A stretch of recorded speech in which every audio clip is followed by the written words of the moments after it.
I grew up in the UK, near London, and I was from a Bangladeshi background, Bengali parents who migrated to the UK in the 60s.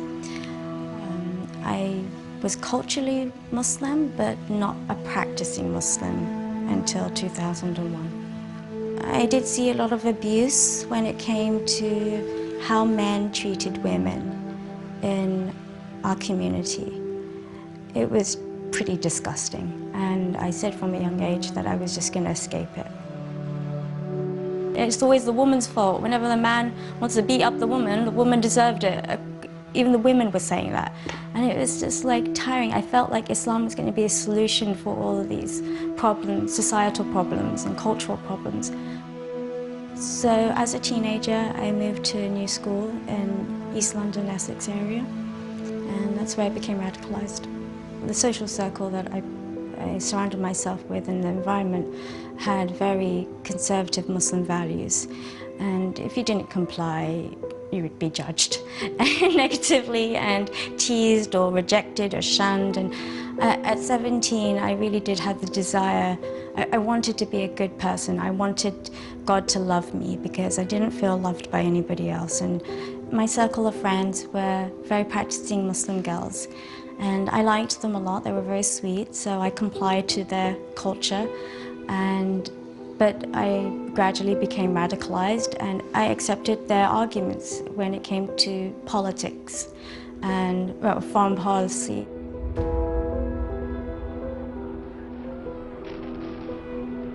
"9/11" was a huge turning point in my life.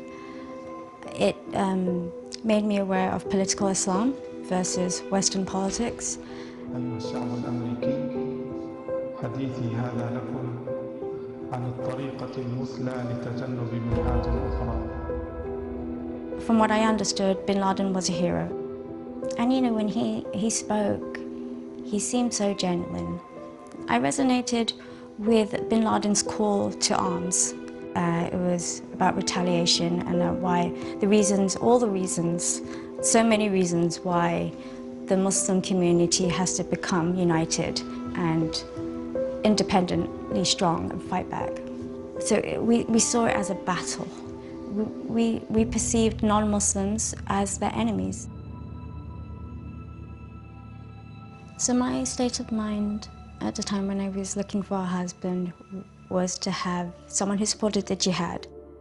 At the end of 2002, I met John on the Muslim matrimony website, and what attracted me to John was the fact that he was an American convert, and I was thinking, ooh, rebel. I liked that. I liked it that he came from an educated, upper middle class family. You know, kind of what I always wish I had been part of growing up. We both had a passion for jihad. I have 4 sons, and they're American citizens because their dad is American. I wanted to raise warriors, men, fearless men that would conquer. I wanted them to grow up and not be afraid to kill people, and I wanted them to not be afraid to be killed. For many years I was arguing and just debating with John about not being ready to go to Syria with children. That he was impatient and all his friends were going to fight, and he was feeling like a hypocrite. I was in Syria with my children for 3 weeks in September 2013, and I decided to leave because I just didn't want to be there to begin with, not with my children being so young. I'm no longer an extremist Muslim or a pro-jihadist or pro-caliphate person. What made me change was the desire to see my children survive and thrive. I just didn't want to, I didn't want to bury one of my children. Also, I wanted them to contribute to life, not kill it off and destroy it. So that was something that John and I really couldn't see eye to eye.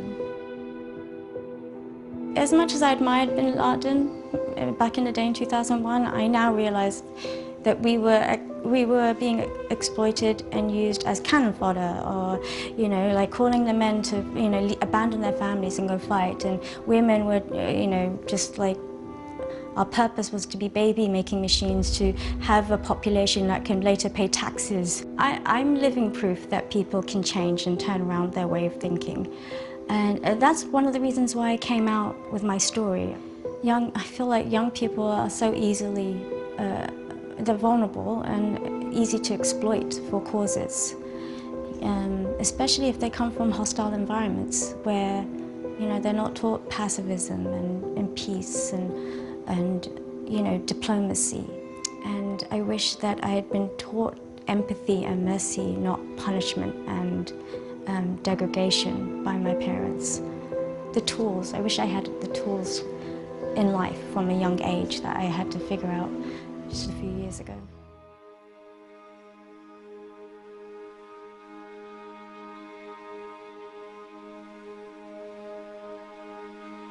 My ex-husband, John, was a very religious child. From the age of 10, he was a very practicing Orthodox Christian. He read and memorized the Bible. In John's teenage years, he was suffering from depression and using a lot of drugs to self-medicate himself. And it was illegal, of course. He also had friends that were, you know, normal teenagers. They wanted to try any counterculture that was available. Because he came from a very right-wing Republican family, I think even marrying outside his race was an act of rebellion. He was studying philosophy at a community college, and he came across Islam. He found it interesting. He had already read the Quran, because being religious from a young age, he looked into all the religions, he said. Plus, it was also a rebellion against what his church and his family believed in. They saw it as treachery that he went and joined the Muslims. But if you were to ask John, why did you convert? He would say, because the Trinity made absolutely no sense. So John became a radical jihadist when he moved to Syria in 2002. When he was talking, he met British Muslims who had gone to Syria also to learn Arabic. And they were Wahhabi Salafis who got their religion from Saudi propaganda. So John was in Syria for 6 months before we met, and that's where he was radicalized.